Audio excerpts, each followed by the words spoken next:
मी मधला 9 वर्षाचा जो भ्रष्टाचाराचा राक्षस इथं जो उभा राहिला आहे त्याला आपल्याला हटवायचं आहे, नाहीतर तुमच्या पुढच्या पिढीचं काय रे खरं नाही. काय चाललंय भोसरीमध्ये, कशा पद्धतीने चाललंय. आज घराघरामध्ये नळद्वारे दररोज पुरेसा पाणी पुरवठा आम्ही करायचं ठरवलेलं आहे. वाहतुकीची कोंडी सोडवायची, खड्डेमुक्त शहर त्या ठिकाणी करायचं. स्वच्छ सर्वेक्षणाच्या अभियानामध्ये आपल्या पिंपरी चिंचवड शहर भारतात अव्वल येण्यासाठी प्रयत्न आम्हाला करायचा आहे. कोविडमध्ये प्लॅगेथॉन केलं, कचऱ्यासाठी श्रमदान केलं. थोड्याच कालावधीत मी पालकमंत्री असताना 95% कचरा वर्गीकरण काही भागात करून दाखवलं. आम्हाला हायटेक आरोग्य सुविधा द्यायच्या. चव्हाण YCM हॉस्पिटल, महानगरपालिकेच्या इतर रुग्णालयात पण जनतेला माझ्या सर्वसामान्य गोरगरिबांना परवडतील आणि दर्जेदार आरोग्य सुविधा ह्या आम्ही देऊ पाहतोय. 100 राजमाता जिजाऊ क्लिनिक 2 किलोमीटरच्या परिघात आम्ही उभं करू पाहतोय. का तर समाजाची ती गरज आहे. आज आजाराचं प्रमाण वाढलंय, व्हायरल इन्फेक्शन वाढलंय आणि म्हणून माझ्या पिंपरी चिंचवडकरांचं आरोग्य चांगलं राहिलं पाहिजे. त्याच्यामध्ये DP प्लॅन रद्द करावं लागणार आहे. 50,000 हरकती पिंपरी चिंचवडच्या DP प्लॅनमध्ये हरकती मागवल्या. अहो 1 नाही 2 नाही 3 नाही 50,000. कशाला म्हणतात 50,000? ज्यांना अर्बन प्लॅनिंगमध्ये काही कळत नाही असे आता त्यांना काय उपमा द्यावी, भांगाची उपमा द्यावी का कशाची उपमा द्यावी ते मला कळत नाही. पण हे DP करायला बसल्यावर काय अपेक्षा तुम्ही करणार? काय ह्यांचं विजन आहे? काय ह्यांनी करून दाखवलंय? PCMC मॉडेल स्कूल, गोरगरिबांच्या मुलांना 100 मॉडर्न स्कूलमध्ये इंग्रजी शिक्षण देण्याचा आमचा प्रयत्न आहे. कारण ज्याची परिस्थिती बरी आहे तो CBSEच्या स्कूलमध्ये जातो, तो वेगवेगळ्या इंग्रजी माध्यमाच्या स्कूलमध्ये जातो. त्याच्या आईबापाची ऐपत असते. गरिबांनी काय घोडं मारलंय त्याकरता ते काम आपण करू पाहतोय. आणि पिंपरी चिंचवडमधील सर्व नागरिकांना मेट्रो आणि PMPML बसचा प्रवास मी मोफत करून देणार आहे. मोफत. मला आता काहींनी सांगितलं की कॅबिनेटची मान्यता घेतली नाही. अरे ह्याला कॅबिनेटची मान्यता लागत नाही. हे पुणे आणि पिंपरी चिंचवडच्या अखत्यारीतलं काम आहे, त्यांना तो अधिकार आहे. मी 500 स्क्वेअर फीटच्या घराला टॅक्स माफी देणार आहे. वेगवेगळ्या शहरामध्ये तसे निर्णय होतात. गरिबाला काय टॅक्स लावायचा आहे? अरे ज्याचं 500 स्क्वेअर फीटच्या पुढचं घर असेल, ज्याची ऐपत आहे त्याच्याकडनं टॅक्स घेऊ ना आणि ह्या गरिबाला सवलत देऊ ना. काय बिघडलंय? लोकाभिमुख कारभार कशाला म्हणतात? टॅक्स गोळा करायला म्हणत नाही. गरिबाचं राहणीमान उंचवायचं, त्यांना आर्थिक सक्षम करायचं आणि ज्या आर्थिक सक्षम आहे त्यांच्याकडनं टॅक्स गोळा करायचा आणि शहराचा सर्वांगीण विकास करायचा. हे सूत्र आहे. मी 6 वेळेला उपमुख्यमंत्री झालोय. मी अशाच हवेतल्या गप्पा मारत नाही. 25 वर्ष हे शहर सुंदर करून दाखवलं. त्याची आता वाट लावली, बकाल केलंय. मी आता परवा इकडे आलो होतो. अहो तिथं रोड शोला काय अवस्था आहे. त्या भोसरीच्या पुलाच्या खाली सगळं किती कोटी रुपये खर्च केले, कुठे गेले पैसे? आणि कुठं तिथं दुरावस्था का तकाय झालेली आहे. हे आपण त्या ठिकाणी बघा. मी जे मोफत देतोय ते देता येण्यासारखं आहे. मी अभ्यास केला आहे. जसं माझ्या लाडक्या बहिणींना मी बजेटमध्ये मागच्या वेळेस जाहीर केलेलं होतं की आम्ही तुम्हाला अशा अशा पद्धतीनं निर्णय घेतला. विरोधकांनी आरोप केले हे बंद पडणार आहे, चुनावी जुमला आहे. नाही, आम्ही ते चालू ठेवलं कारण ह्या माझ्या लाडक्या बहिणी आहेत. आज माझ्या बहिणी अनेक भावांना भाऊबीजेला ओवाळतात, रक्षाबंधनला राखी बांधतात.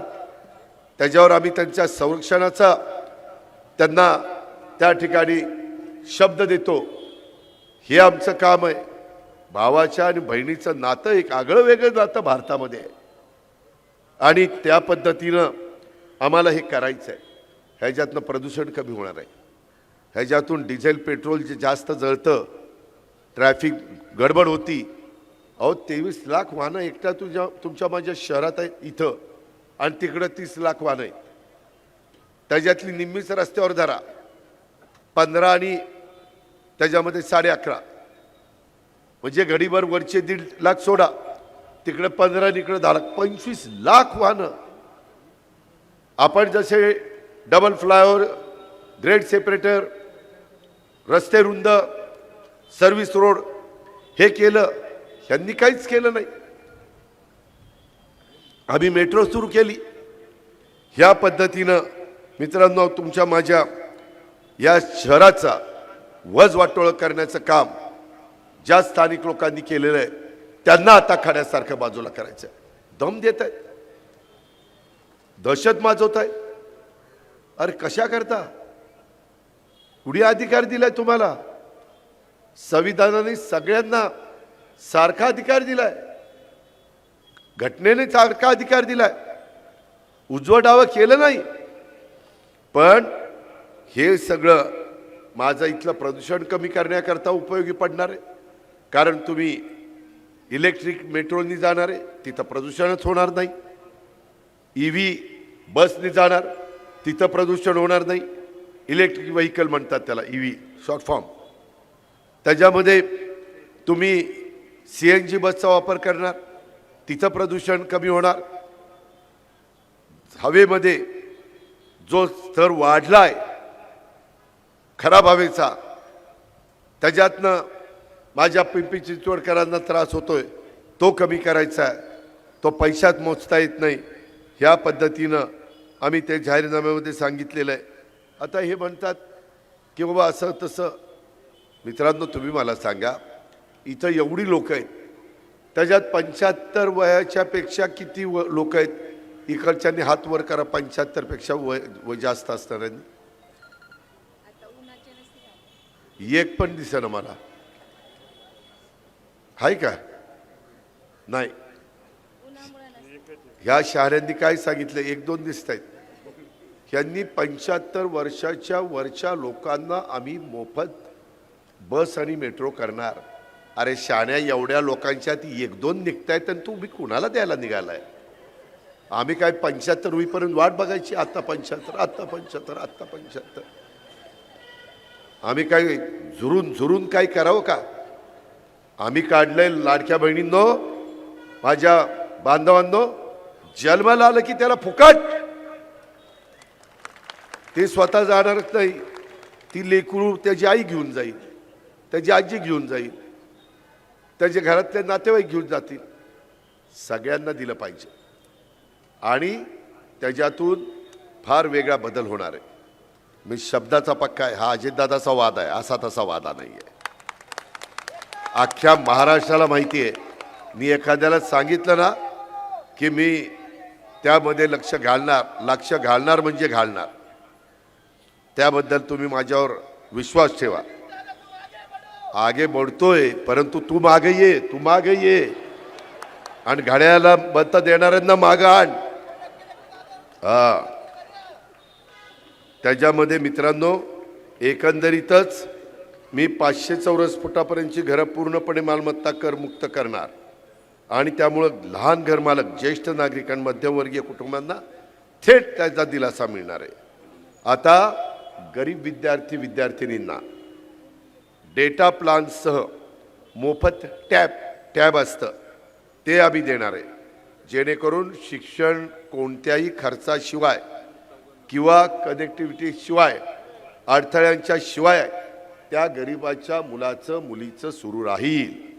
मित्रांनो, आपल्याकडं बऱ्याच जणांच्याकडं महागणी मोबाईल असतील, परंतु मनपाच्या शाळेत शिकणाऱ्या मुलांच्या आईवडिलांच्याकडसाठी ही खूप मोठी गोष्ट आहे. माझा रिक्षावाला भाऊ, माझी घरकाम करणारी लाडकी बहीण, त्यांना त्यांच्या मुलांच्यासाठी टॅब विकत घेणं शक्य नाही आहे, याची मला जाणीव आहे. आजकाल 90% शिक्षण ऑनलाईनवर झालं आहे. हार्वर्ड, स्टॅनफर्ड सारखी विद्यापीठं ऑनलाईन शिक्षण देत आहेत, मग गोरगरिबांच्या मुलांनी शिकायचं नाही का? त्यांनी गरिबाच्या पोटी जन्माला आलं म्हणून त्यांनी अशाच पद्धतीनं राहायचं का? आणि त्याकरता पालिकेच्या टेंडरमध्ये पैसा खाणाऱ्यांना त्याचं दुःख काय कळणार आहे? आता 55,000 वू, त्याला VU वू कंपनीचे टीव्ही तुम्ही पालिकेच्या शाळांना 1.5 लाखांना दिला, कुठला तर वू, आणि तो 55,000 घेतला 55,000, दाखवला 1.5 लाख रुपये. अरे कुठं रे फेडाल ही पाप? नाही सुटणार ह्यांचं. कुणीतरी बघतंय, ही किंमत त्यांना मोजावी लागणार आहे. आम्ही त्याच्यामध्ये रोजगारभिमुख कौशल्य प्रशिक्षण पूर्ण करणाऱ्या बहिणीला, आमच्या लाभार्थ्या बहिणी, लाडक्या बहिणींना स्वयंरोजगार सुरू करण्याच्यासाठी, त्यांचा विस्तार करण्याच्यासाठी 5 लाख रुपयेपर्यंतचं कर्ज व्याजमुक्त देणार आहे. आमच्या राज्य सरकारच्या खूप योजना आहेत. पण आम्ही ठरवलं की RBI बँकांना सांगतं आणि बँक मला वाटतं 4-5% घेतं, तर माझ्या लाडक्या बहिणींनी ते मुद्दल वेळच्या वेळेला फेडलं तर त्यांचं व्याज आम्ही 0% करणार. आत्ता मी त्याच्यातलं एक उदाहरण देतो. मी आता नाही आहे बँकेत, दिलीप वळसे पाटील आहेत, दिगंबर दुर्गाडे आहेत, आमचा सुनील चांदेरे. तुमची सगळ्यांची पुणे जिल्हा मध्यवर्ती सहकारी बँक 0% व्याजाने 3 लाख रुपयापर्यंत पीक कर्ज आपल्या शेतकऱ्यांना देते. अट एवढीच आहे, घेतलेलं कर्ज वर्षभरात त्या बाबतीमध्ये तुम्ही त्याचा पैसे भरायचे, तुम्हाला त्याचे व्याजाचे पैसे परत दिले जातील 0% व्याज. पण तुम्ही नाही भरले तर मग 12% व्याज. तुम्हालाही आर्थिक शिस्त लागली पाहिजे म्हणून ती योजना आणली. आणि 10-12 कोटीचा बोजा आपली पुणे जिल्हा मध्यवर्ती सहकारी बँक त्याच्यात सहन करते का? शेतकऱ्याकरता, माझ्या बळीराजाकरता, माझ्या लाखाच्या पोशिंदाकरता करावं लागतं. त्याला सावकारच्या दारामध्ये जायला लागू नये म्हणून आम्ही तो निर्णय घेतला. तसा मी माझ्या लाडक्या बहिणीच्या करता, ह्या शहरात राहणाऱ्या माझ्या महिलांच्या करता आम्ही हा निर्णय घेतो. आणि त्या पैशातून पैसा तयार होईल असा गृहोद्योग माझ्या लाडक्या बहिणी करतील.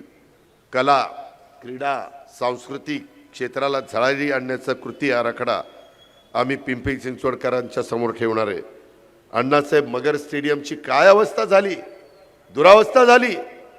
पुनर्विकास करून भारतातलं एक आधुनिक असं ऑलिम्पिक दर्जाचं क्रीडा स्टेडियम आम्ही त्या ठिकाणी करून देतो. जग हेवा करेल असं भव्य दिव्य स्टेडियम ते असेल. आता माझ्याकडे क्रीडा खातं आहे, माझ्याकडे अल्पसंख्याक विभाग आहे, माझ्याकडे अर्थ आहे, नियोजन आहे. काळजी करू नका, मी आज त्या विभागाचा राज्याचा प्रमुख आहे. एक्साईज पण माझ्याकडेच आहे. मी आपल्या राज्याकरता, आपल्या जिल्ह्याकरता, आपल्या पिंपरी चिंचवडकरता जे जे काही करणं शक्य असेल ते करील. मी मागे हटणार नाही. कारण आपण एकमेकाला बरोबर घेऊन चाललेलो आहे. मित्रांनो, आज वेगवेगळ्या प्रभागातली काय अवस्था आहे मी तुम्हाला सांगतो. मागेही मी सांगितलं, 40,000 कोटींची 9 वर्षात कोणती कामं केली ती दाखवा. 9 वर्षात 60,000 कोटीचं बजेट झालं. प्रत्येक वर्षीचा आकडा मी हे केला, बेरीज केली. 20,000 पगाराला गेले. अरे 40,000 कोटी कुठे गेले? कुठं पाणी मुरलं? कुणाच्या प्रॉपर्ट्या वाढल्या?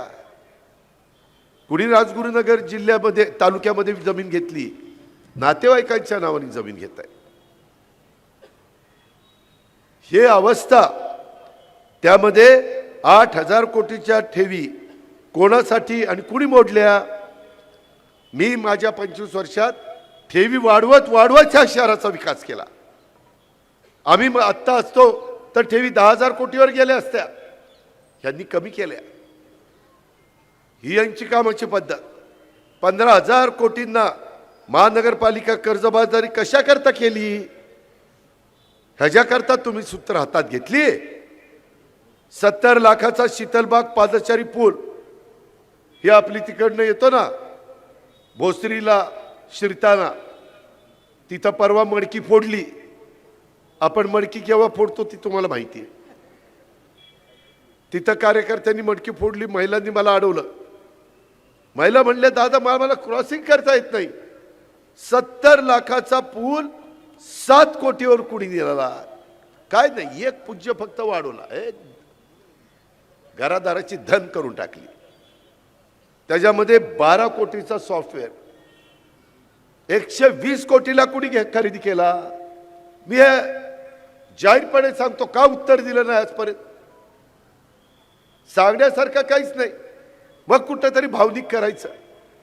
भावनिक नाही भोसरीकरांनो, तुमच्या मुलामुलींचं भवितव्य उज्ज्वल होऊ शकत नाही. त्याला विकास पाहिजे. आज 400 कोटी रुपये देऊन 700 किलोमीटरचे डक्ट 5 फूट खोदायला पाहिजे होतं, ते 2 फूट खोदले. ह्यांचेच बगल बच्चे कॉन्ट्रॅक्टर, ह्यांनीच बिलं काढायची. आज 400 कोटी रुपये पाण्यात गेले. 666 कोटीचे 9550 CCTV कॅमेरे बसवले. 666 कोटीचे 70% कॅमेरे बंद आहे. कुणी पाहायचं? जर क्वालिटीचा माल नाही घेतला तर असंच आहे. लाखाचे 12,000 होणार आहेत. जर अशांना तुम्ही खतपाणी घातलं तर 42 कोटीचा महानगरपालिकेच्या 123 शाळांना ई लर्निंग प्रकल्प बंद का केला? गोरगरिबांची मुलं शिकू नाहीत. 7 कोटी मोजले झाडांकरता. पिंपरी चिंचवडमध्ये किती झाड आहेत? 7 कोटी बिल दिलं, एक झाड मोजलं नाही, बिल काढून मोकळे झाले. 1000 कोटीचे अर्बन स्ट्रीट फुटपाथ विरोध केला. विरोध डावलून कोणासाठी बांधले? मी माझ्या काळामध्ये भले मोठे रस्ते केले, त्याच्यात त्यांनी भले मोठे फुटपाथ केले. अरे चालायला किती लागतंय? रस्ते रुंद का ठेवले? की वाहनं जावीत. ह्यांनी त्याच्यात फुटपाथच रुंद करून टाकले. 1000 कोटी पाण्यात गेले. 30 कोटी जादा बामा आस्केट जॅकवेल प्रकल्पाचा कोणी कोणासाठी केलं? का किंमत वाढवली? 30-35% अभाव. आमचे टेंडर बिलोली जातात, ह्यांचे अभाव. 200 कोटीच्या कर्जरोख्यातनं प्राधिकरण हरित सेतूनं कोण लाल झालं? काय गरज होती? अहो 9600 कोटीचं बजेट असताना कशा करता कर्जरोखे काढायचे होते? काही गरज नव्हती. काटकसर केली असती तरी ह्याच्यातनं एवढे पैसे वाचले असते. दापोडी निगडी पाईपलाईन खर्च 36 कोटीचा 72 कोटी केला. मोठे मोठे आकडे वाढवण्याचं काम यांनी केलं. 80% 376 MLD सांडपाण्यावर प्रक्रिया होते, पण पवना, इंद्रायणी, मुळा नद्या अक्षरशः काळवंडलेल्या आहेत. ह्याचं उत्तर हे देऊ शकत नाही. अहो मित्रांनो, मधी आम्हाला काही लोक भेटायला आले. कुदळवाडीत उद्योजकांना रस्त्यावर वाढलं, रडतायत. ते म्हणतात की दादा कुठं सोनं दागदागिने मोडून व्यवसाय सुरू केला, कुठं तरी आता चांगलं चाललं होतं, एक दिवशी मशिनरी आणली, सगळं पाडून टाकलं. काय मिळालं पाडणाऱ्याला? काही रहिवासी यांच्यासह उद्योजकांना कोणती संधी दिली नाही. थेट कारवाई. त्यांचा संसार रस्त्यावरील आणण्याचं पाप कुणी केलं? अहो ही लोक संसार मोडणारी लोक आहेत. मी संसार उभा करणार आहे. तुम्हाला मी कारभारी पाहिजे का तो कारभारी पाहिजे? हा सवाल करायला मी तुमच्याकडे आलेलो आहे. माझ्यात तेवढी धमक आणि ताकद आहे. मी करून दाखवलंय. महाराष्ट्राने बघितलंय, तुम्ही लोकांनी बघितलंय. आता मला एक सहकारी भेटले, ते मनसेमध्ये काम करत होते. ते म्हणले दादा मी तिकडं असलो तरी तुम्ही ज्या पद्धतीनं पिंपरी चिंचवडचा विकास केला त्याला मी मानतो. म्हणजे आमच्या विरोधी पक्षातले लोक देखील ते मान्य करतात. आणि इथं मात्र आपलं लुबाडायचं काम चाललेलं आहे. आज वेगवेगळ्या ठिकाणचे बंगले पाडतायत, वेगवेगळ्या गोष्टी अनेक प्रकारच्या करतायत. ह्याच्यामध्ये आपल्याला सगळ्यांना विचार तुम्ही केला पाहिजे. मी आजच्या सभेमध्ये मी कोणाची तरी उणीधुडी काढायला आलो नाही. भोसरीकरांनो, माझं चांगलं चाललंय. मी 6 वेळेला मुख्यमंत्री उपमुख्यमंत्री झालोय. मुख्यमंत्री शब्द आला पण ते होईनाच, काय करू? पण 6 वेळेला उपमुख्यमंत्री झालोय तुमच्यामुळं. नाही लाडक्या बहिणीचा पाठिंबा असला तर काही पण होईल. मित्रांनो, ह्यामध्ये मला एवढंच सांगायचं आहे, मला भरभरून मिळालं. माझा संसार चांगला चाललेला आहे, काकाच्या पुण्याने लय चांगला आहे, त्याबद्दल काय आपली अडचण नाही. माझी एवढीच विनंती आहे की माझं चांगलं चाललंय, उद्या तुम्ही काही चुकीचं केलं तर मी माझ्या मनाला सांगेन. मी ह्यांना जागा करण्याचा प्रयत्न फार घसे कोरडे करून सांगितले. एक झालंय, मी पहिली प्रेस कॉन्फरन्स घेतल्यानंतर रोज हवा बदलते. इतक्या लोकांनी वेगवेगळ्या क्षेत्रामध्ये सांगितलं की दादा यावेळेस परिस्थिती अशी निर्माण झालेली आहे, लोकांना माहिती नव्हतं. श्रीमंत महानगरपालिका कर्जाच्या खाईत लोटली गेली, खोऱ्यांनी ओढायचं काम चाललंय. अहो लोक चोऱ्या करतात, यांनी दरोडे घातले, दरोडे. ही परिस्थिती आहे. आणि त्यामुळं मी आता जे काही प्रभाग क्रमांक 7, 5, 6, 8 म्हणजे 5, 6, 7, 8 सांगितलेलं ते तुम्ही माझं ऐका. मी कामाचा माणूस आहे. मला रिपोर्ट आलेले आहेत की ह्यावेळेस महापौर राष्ट्रवादी काँग्रेस पक्षाचा तिथे बसणार आहे. दोन्ही राष्ट्रवादी काँग्रेसनी समन्वय साधलाय. 2 प्रभागात आम्ही शिवसेनेबरोबर आपल्या श्रीरंग बारणेंच्या परिसरामध्ये आम्ही जागा वाटप केलेले. मला वाद वाढवायचे नाही, मला ह्या शहराचा विकास करायचा आहे. मला गोरगरिबांना चांगली हक्काची घरं बांधून द्यायची. मला जे रस्ते ह्यांच्याच्यानी झाले नाही ते रस्ते करायचे, आर्थिक शिस्त लावायची, चांगल्या अधिकाऱ्यांच्याकडनं कामं करून घ्यायची. चांगले अधिकारी थांबायला तयार नाहीत, सोडून चाललेत, दम देतात, सही कर नाही तर तुझ्याकडे बघेन. ती घाबरून स्वेच्छानिवृत्ती घेते, निघून जाते.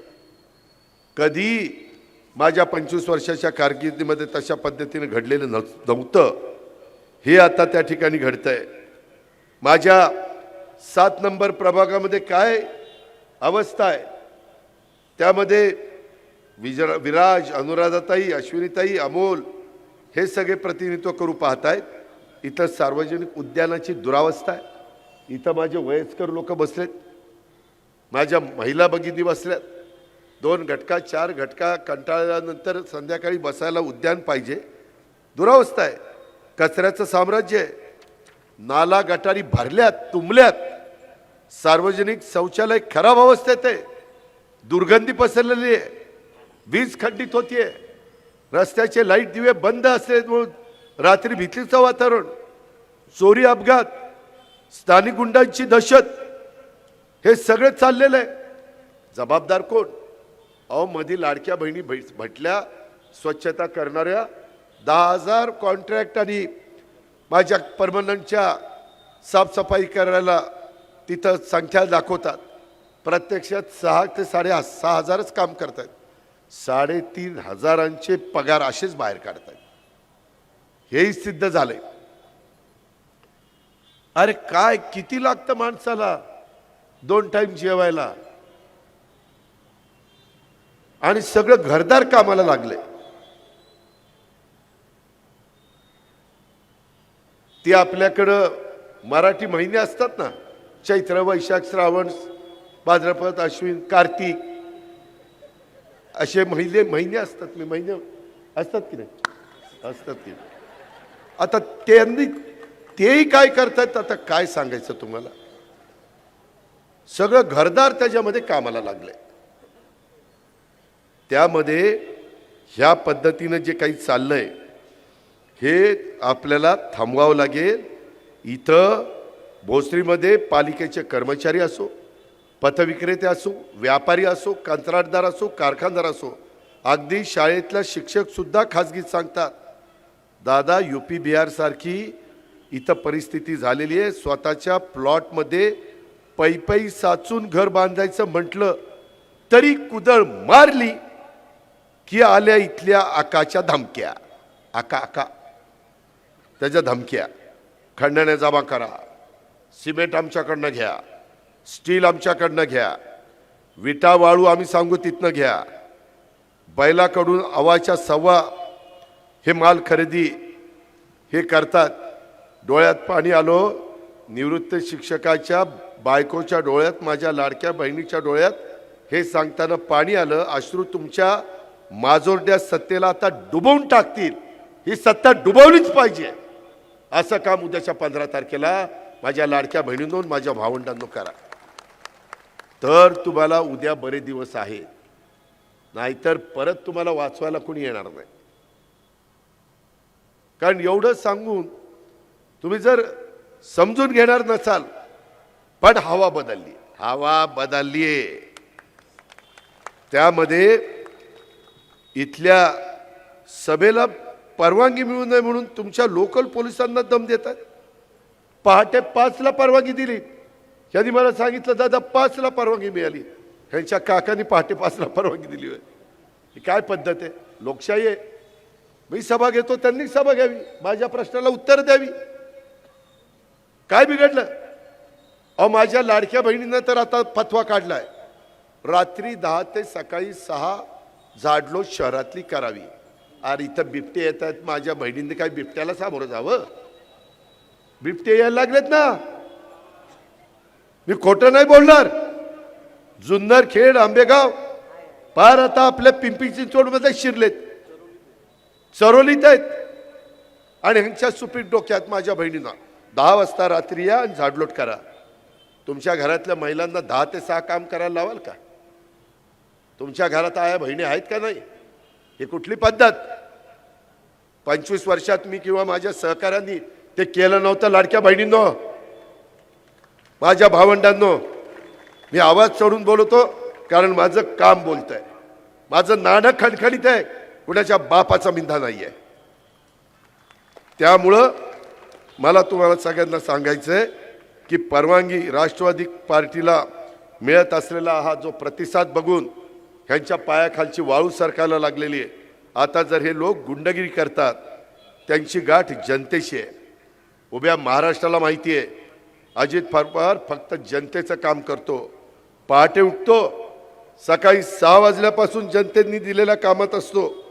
कुणाच्या कामात नाक खुपसत नाही. पण एकदा का कोणी माझ्या कार्यकर्त्याला डिवचलं, तर माझ्या कार्यकर्त्यांना त्रास दिला, तर हा अजित पवार त्याला असा का फरंदाज डाव घालून फिरून फेकून देईल की पवाराची अवलाद सांगायचं नाही. यांनाच काय डाव माहितीत का? अरे मी तर महाराष्ट्र ऑलिम्पिक असोसिएशनचा 12 वर्ष अध्यक्ष आहे. मला घुटनाचित कसं करायचं ती माहिती आहे. कसा घुटनाचित? अरे बाबांनो, कशाला बोलायला लावता? ह्याच्यामध्ये याच ठिकाणी 16 जानेवारीला निवडणुकीचा निकाल लागल्यानंतर ह्याच ग्राउंडवर आम्ही दोन्ही राष्ट्रवादी काँग्रेस पार्टीची विजयी सभा त्या ठिकाणी घेणार आहोत. आणि पिंपरी चिंचवडकरांना या राक्षसी भ्रष्टाचार आणि गुंडगिरीत संपवण्याच्या करता मला सगळेजण घड्याळाच्या चित्रावर शिक्का मारणार आहेत.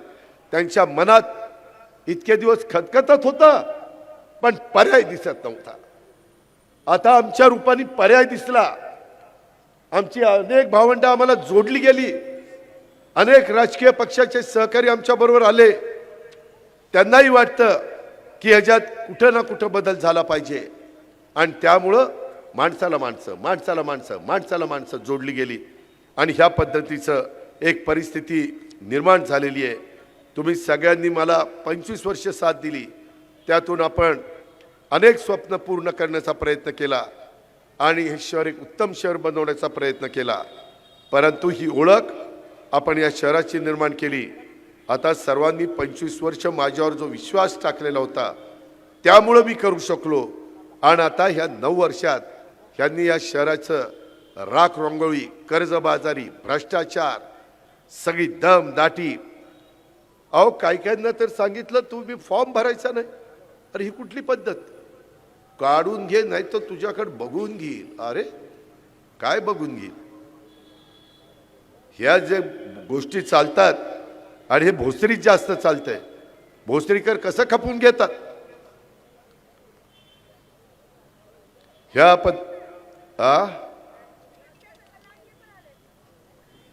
काय झालं?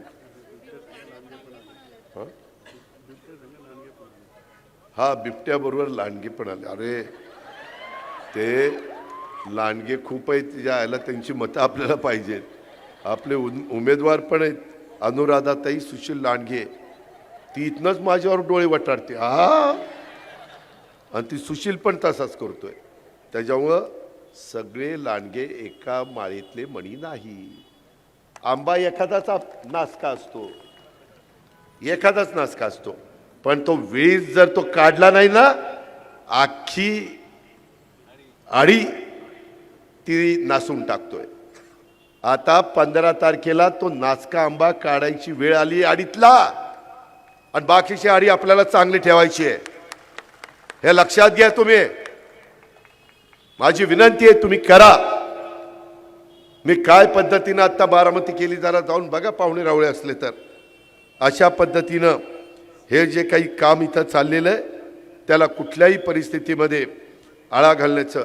काही काही जण शेवटच्या क्षणी, आता इथला 5 नंबर प्रभाग आहे ना, तिथं आमचा अतिशय मजबूत नेता होता, आहे अजित गव्हाणे, तेव्हा का टाळ्या वाजवत आहेत.